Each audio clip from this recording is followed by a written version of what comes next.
ये कहानी दो ऐसे बेस्ट फ्रेंड पे आधारित है जिन्हें एक ही लड़के से प्यार हो जाता है और वो दोनों उसके साथ घबाघब करने के लिए सारी हदें पार कर देती है। उसके बाद उन तीनों के बीच में क्या होता है वो हम आज की इस एक्सप्लेनेशन में देखने वाले हैं। मैं आज जिस मूवी को एक्सप्लेन करने वाला हूँ इस मूवी का नाम है द लेओवर और ये मूवी 2017 में रिलीज हुई थी। मूवी के स्टार्टिंग सीन में हम केट को देखते हैं जो कि एक स्कूल टीचर है। वो बच्चों को पढ़ा रही थी तब वो पीछे बैठे एक बच्चे को देखती है जो पीछे बैठ के कॉमिक पढ़ रहा था, लेकिन केट उसे डांटने के अलावा सबको कॉमिक बुक पढ़ के सुनाने के लिए बोलती है। उसके बाद केट खुद भी उस बुक पर इंटरेस्ट लेके सुनने लगती है। तभी वहाँ स्कूल का प्रिंसिपल आ जाता है और वो केट को बच्चों के साथ मस्ती करते हुए देख लेता है और वो केट को अपने ऑफिस में बुलाता है जहाँ वो केट को बोलता है कि तुम बहुत सुंदर हो और तुम्हारी आंखें भी बहुत ज्यादा प्यारी हैं और तुम्हें टीचर नहीं होना चाहिए। दरअसल प्रिंसिपल उसे इनडायरेक्टली जॉब छोड़ने के लिए बोल रहा था। इधर हम दूसरी लड़की मेक को देखते हैं जो एक मार्केट फील्ड में सेल्स एम्प्लॉयड होती है और वो एक कंपनी में सेल्स ब्यूटी प्रोडक्ट बेचने की नाकाम कोशिश करती है बट उसका कोई फायदा नहीं होता। जिसके बाद वो गुस्से में वहाँ से बाहर आ जाती है और बाहर आने के बाद उसे एक और झटका लगता है। उसकी गाड़ी नो पार्किंग में खड़ी होने की वजह से पुलिस उसकी गाड़ी उठा के ले जाती है और घर पहुंच के केट देखती है कि मेक कुत्ता डांस कर रही है। यहाँ हमें पता चलता है कि ये दोनों एक बेस्ट फ्रेंड है और दोनों एक साथ रहते हैं। मेक केट को बताती है कि आज मेरा दिन सबसे बेकार गया, इंटरव्यू में मेरा प्रोडक्ट भी सेल नहीं हुआ और पुलिस मेरी गाड़ी भी ले गई। तब केट बताती है कि आज मेरा भी दिन अच्छा नहीं था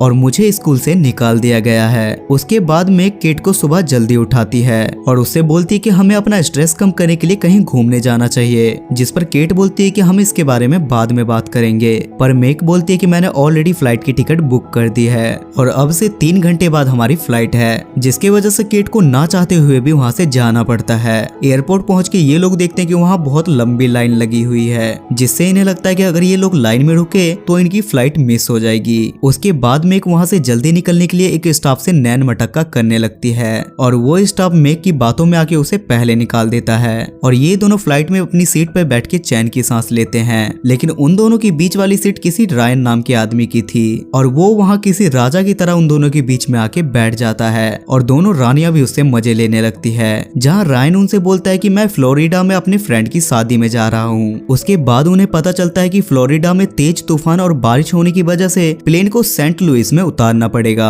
जिसके बाद ये दोनों वहाँ एक होटल बुक करते हैं जहाँ ये बोलती है कि हमारा सामान एयरपोर्ट पे मिस हो गया है। उसके बाद ये दोनों लिफ्ट के पास जाते हैं और जैसे ही लिफ्ट खुलता है तो इन्हें वो ठरकी रायन दिखता है, जिससे ये दोनों उससे पूछते हैं कि तुम यहाँ क्या कर रहे हो। जिस पर रायन बोलता है कि मेरे फ्रेंड की शादी में अभी टाइम है इसलिए मैं अपनी लाइफ खुल के जी रहा हूँ। रायन उन दोनों को शाम को ड्रिंक पर इन्वाइट करता है और वो दोनों भी खुशी खुशी हाँ कर देते हैं। बाद में मैक्स सोचती है कि मेरा सामान तो एयरपोर्ट पे गुम हो गया और मेरे पास पहनने के लिए कोई दूसरा कपड़े भी नहीं है, इसलिए वो केट से हेल्प मांगती है। पर केट बोलती है कि मेरे पास भी ऑलरेडी एक ही ड्रेस है और वो उसे साफ मना कर देती है। उसके बाद शाम को केट पार्टी में जाती है। रायन उससे मेक के बारे में पूछता है जिस पर केट बोलती है कि मुझे नहीं पता कि वो कहाँ है। तभी वहाँ मेक भी आ जाती है जिसने साड़ी पहनी थी और वो साड़ी में बहुत ज्यादा ब्यूटीफुल लग रही थी। तभी वहाँ टीवी पर एक न्यूज आता है कि फ्लोरिडा में ज्यादा ही मौसम खराब हो रहा है जिसकी वजह से वहाँ जाने वाली सारी फ्लाइट कैंसिल हो गई है और अनुमान लगाया जा रहा है कि वहाँ 3 दिन तक मौसम साफ नहीं होगा।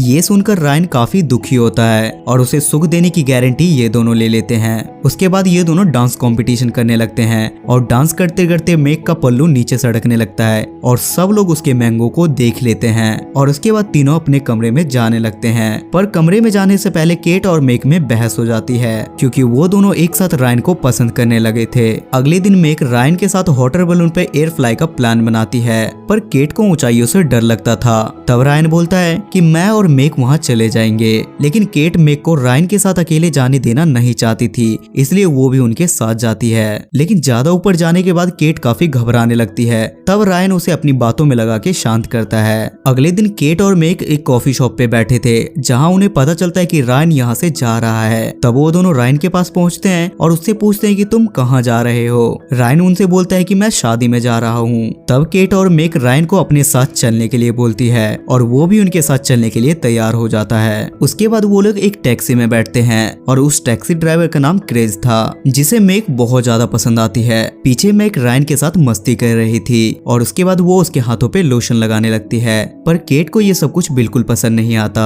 जिसके बाद वो रायन को मेक की एक गंदी सी पिक्चर दिखाने लगती है जिससे मेक उस पर बहुत ज्यादा गुस्सा हो जाती है। उसके बाद वो लोग पेट्रोल पंप पे जाते हैं जहाँ केट बाथरूम में चली जाती है और मेक बाहर से बाथरूम का दरवाजा बंद कर देती है और बाहर आके रायन से मजे लेने लगती है। तब केट किसी तरीके से वहाँ विंडो से बाहर निकलती है, लेकिन अनफॉर्चुनेटली वो कूड़े के ढेर में गिर जाती है जिससे उसके सारे कपड़े गंदे हो जाते हैं। रायन केट से पूछता है कि तुम्हें क्या हुआ, जिस पर केट बोलती है कि किसी ने बाथरूम का दरवाजा बंद कर दिया था और मुझे अच्छी तरीके से पता है कि वो इंसान कौन हो सकता है। जिसके बाद केट वहीं अपने कपड़े साफ करती है और कपड़े बदल के वो गाड़ी में बैठ जाती है। रास्ते में केट रायन से बोलती है कि मेरे गले में दर्द हो रहा है, जिसके बाद रायन उसका गला दबाने लगता है, मसाज करने लगता है। लेकिन मेक को ये सब कुछ बिल्कुल पसंद नहीं आता और वो जेलिस करने लगती है। तब वो गुस्से में शैंपेन में बहुत सारी स्लीपिंग पिल्स मिला देती है और वो केट को देती है, लेकिन केट शैंपेन पीने से मना कर देती है। तब क्रेग उससे वो बोतल ले लेता है और खुद पीने लगता है। मेक उससे बोलती है कि तुम्हें ड्राइव करते समय नींद आएगी, पर क्रेग उससे बोलता है कि मुझे ड्राइविंग करने का बहुत अच्छा एक्सपीरियंस है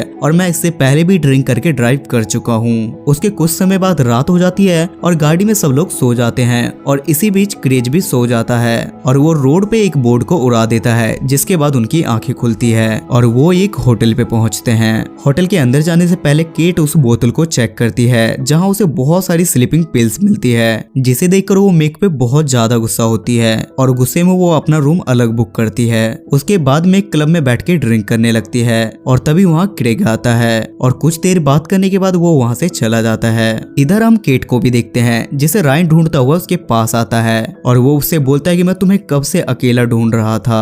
और उसके बाद वो दोनों कमरे में जाके बिना सोचे समझे घबाघब करते हैं। अगली सुबह मेक केट से आके मिलती है और बोलती है कि हमें एक दूसरे के साथ एक लड़के की वजह से नहीं लड़ना चाहिए, जिससे मेक काफी क्लोज आके केट से बोलती है कि रात को मैंने रायन के साथ घबाघब किया, जिसके कारण उन दोनों में फिर से लड़ाई हो जाती है। जिसके बाद क्रेज वहाँ आता है और बोलता है कि रेन शादी में जाने के लिए मेरी गाड़ी चुरा के ले गया। तब क्रेज को एक पोस्ट मिलता है जिसमें उसे पता चलता है कि रायन किसी और की शादी में नहीं बल्कि अपनी शादी में गया है। जिसके बाद ये दोनों भी पुलिस से रिक्वेस्ट करती है कि रायन ने हम दोनों की लाइफ खराब कर दी है और अब वो किसी तीसरी की लाइफ खराब करने के लिए जा रहा है और पुलिस भी इनको इस बात पे छोड़ देती है और ये दोनों रायन की शादी में बिना दावत के पहुंच जाते हैं। लेकिन इनके वहाँ पहुंचने से पहले ही रायन की शादी हो चुकी थी। लेकिन रायन इन दोनों के देख के वहाँ से भागने लगता है, लेकिन ये दोनों उसे पकड़ लेते हैं और बोलती है कि तुमने हमारे साथ ऐसा क्यों किया, एक के साथ एक फ्री। तब रायन बोलता है कि इसमें मेरी कोई गलती नहीं है, तुम दोनों मेरे साथ फ्लर्ट कर रही थी ना कि मैं, और जब कोई मेरे सामने झुक के खड़ा हो तो मैं इतना शरीफ नहीं हूँ कि कुछ ना करूँ। उसके बाद रायन की वाइफ वहाँ आती है और वो रायन से रूडली बिहेव करने लगती है, जिसके बाद ये दोनों भी वहाँ से वापस जाने लगते हैं। उसके बाद मेक क्रेग को किस करती है और केट से बोलती है कि अब हमें अलग रहना चाहिए और हम दोनों पहले की तरह बेस्ट फ्रेंड बन के साथ में रहना शुरू कर देंगे। केट के स्कूल का प्रिंसिपल उसका प्रमोशन कर देता है क्योंकि उन्हें केट की टीचिंग का तरीका पहले से ही पसंद था। मेक और क्रेग दोनों बाबू सोना बन जाते हैं और केट और मेक फिर से एक साथ रहने लगते हैं और ये मूवी यहाँ खत्म हो जाती है। सो गाइस, आई होप कि आपको आज की ये एक्सप्लेनेशन पसंद आई होगी और इस मूवी की IMDb रेटिंग है 4.8 स्टार्स आउट ऑफ 10 और से गूगल यूजर ने 68% लाइक किया है। अगर आपको एक्सप्लेनेशन पसंद आती है तो मेक श्योर आप मेरे चैनल को सब्सक्राइब करके मुझे सपोर्ट करें। तब तक के लिए स्टे सेफ, स्टे हेल्दी।